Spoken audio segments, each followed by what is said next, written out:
बार एक संत गोवर्धन के एक आश्रम में रहा करते थे और संत महात्मा हमेशा अपने गुरुजी से सुना करते थे कि आज भी निधिवन में रात को श्री कृष्ण श्री जी के साथ रासलीला करते हैं और जितने भी वृक्ष निधिवन में हैं वह रात को गोपियों का रूप धारण करके श्री कृष्ण और श्री जी के साथ रासलीला करते हैं। लेकिन संत महात्मा को गुरुजी की इस बात पर विश्वास नहीं था कि कलयुग में भी श्री कृष्ण श्री जी के साथ रासलीला करने के लिए आते होंगे।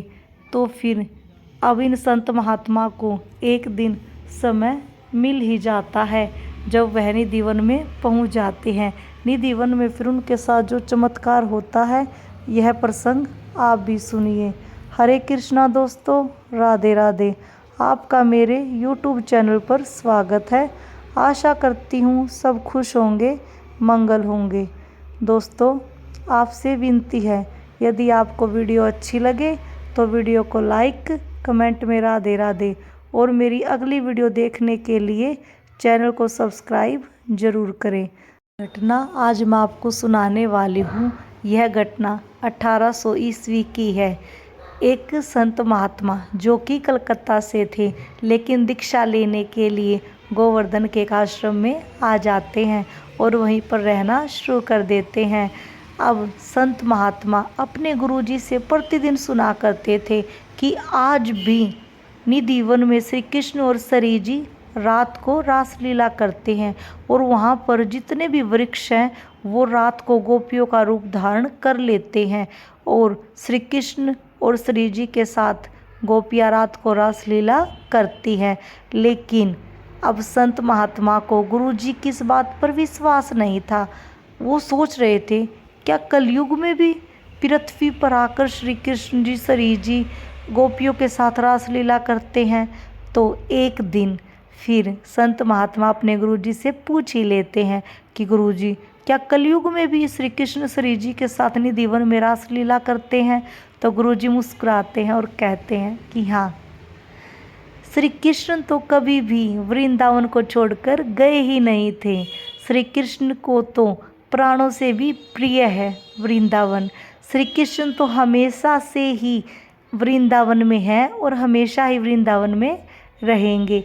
यहीं पर बैकुंठ धाम है, यहीं पर सब कुछ है। और बताते हैं कि कभी भी निधिवन के वृक्ष ऊपर की ओर नहीं बढ़ते हैं, हमेशा नीचे की ओर ही फैलते रहते हैं, क्योंकि जो वृक्ष निधिवन में है वो कोई आम वृक्ष नहीं है, वो गोपियां हैं, रात को गोपियों का रूप धारण करते हैं।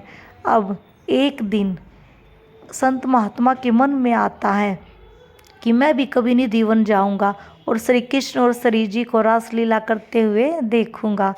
फिर गुरुजी बताते हैं कि कभी भी श्री कृष्ण की, बाके बिहारी की मंगला आरती नहीं होती है, क्योंकि वृंदावन के लोगों का कहना है कि रात भर श्री कृष्ण श्री जी और गोपियों के साथ रासलीला करते हैं। वह अभी सुबह ही मंदिर में आए होंगे, इसलिए उनकी मंगला आरती नहीं होती, उनको सुबह जल्दी नहीं उठाया जाता।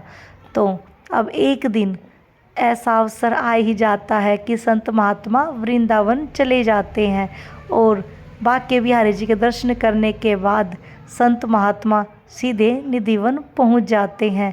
और जैसे ही शाम होती है तो संत महात्मा छिपकर बैठ जाते हैं कि मैं रात को रासलीला ज़रूर देखूंगा। लेकिन वहाँ के गोस्वामी जी ने संत महात्मा को देख लिया था और कहा कि कृपा करके बाहर आ जाइए, कोई भी रात के समय निधिवन में नहीं रह सकता। सब लोग अपने अपने खिड़की और दरवाजे भी बंद कर लेते हैं, क्योंकि रात को निधिवन में श्री कृष्ण श्री जी गोपियों के साथ रासलीला करते हैं। तो अब दूसरे दिन फिर ऐसे ही संत महात्मा छिपकर बैठ जाते और गोस्वामी जी देख लेते हैं। कई दिन तक यह प्रक्रिया चलती रहती है। लेकिन एक दिन फिर ऐसा आता है जब संत महात्मा को एक ऐसी जगह दिखाई दे जाती है जहाँ वो छिपकर बैठ जाते हैं और गोस्वामी जी को दिखाई नहीं देते और गोस्वामी जी निधिवन के पट बंद करके चले जाते हैं। जब सुबह आते हैं तो क्या देखते हैं, संत महात्मा मूर्छित अवस्था में पड़े हुए हैं। तो गोस्वामी जी इनको मूर्छित अवस्था में देखते ही गोस्वामी जी उनके आश्रम में खबर भिजवा देते हैं कि आपका शिष्य यहाँ पर मूर्छित अवस्था में है। तो गुरुजी आकर अपने शिष्य को लेकर चले जाते हैं और उनका वैद्य के द्वारा इलाज कराते हैं। लेकिन 3-4 दिन हो जाते हैं, उनको कोई होश नहीं आता। और जब कई दिन के बाद थोड़ा थोड़ा होश आता है, लेकिन फिर भी बोल नहीं पाते, अपने गुरुजी से इशारे में एक कलम और एक कागज मांगते हैं अपने मन की बात लिखने के लिए। तो गुरुजी कहते हैं, ये लो कलम और कागज, लिख दो जो लिखना है, लेकिन मैं स्नान के लिए नदी पर जा रहा हूँ, आने के बाद पढ़ लूँगा। जब संत महात्मा स्नान करके आते हैं तो क्या देखते हैं, शिष्य वैकुंठ धाम जा चुके थे।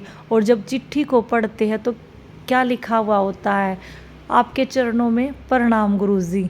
जैसा कि आपने कहा था कि श्री कृष्ण श्री जी और गोपियों के संग निधि वन में रासलीला करते हैं, यह सब मैंने अपनी आँखों से देखा है गुरुजी। मैंने आप पर विश्वास नहीं किया था, मुझे क्षमा कर दीजिए। कलयुग में भी श्री कृष्ण श्री जी और गोपियों के साथ रासलीला करते हैं, और अब जब सब मैंने अपनी आँखों से देख ही लिया है, श्री कृष्ण श्री जी की रासलीला देख ली है, तो अब मेरी जीने की इच्छा नहीं है। अब मैं सीधा वैकुंठ धाम जाना चाहता हूँ। और यह सब पढ़ते हुए गुरुजी की आंखों से अश्रुधारा बह रही थी। दोस्तों, किसी भी आम व्यक्ति के अंदर इतनी क्षमता नहीं होती कि वह श्री कृष्ण और श्री जी की रासलीला को देख सके। दोस्तों, श्री कृष्ण और श्री जी की रासलीला केवल वही संत महात्मा देख सकता है जिसके अंदर दिव्य शक्तियाँ हो, जो परमात्मा को दिन रात याद करता हो, जिनके पास दिव्य शक्ति आ चुकी हो और जो लोगों के कल्याण में अपनी शक्तियों को लगा सके। सिर्फ ऐसा ही व्यक्ति, ऐसा ही संत महात्मा श्री कृष्ण और श्री जी की रासलीला को देख सकता है। यदि कोई आम व्यक्ति श्री कृष्ण और श्री जी की रासलीला को देख लेता है, या तो पागल हो जाता है या फिर उसकी मृत्यु हो जाती है। तो बोलिए श्री कुंज बिहारी श्री हरिदास, राधे राधे।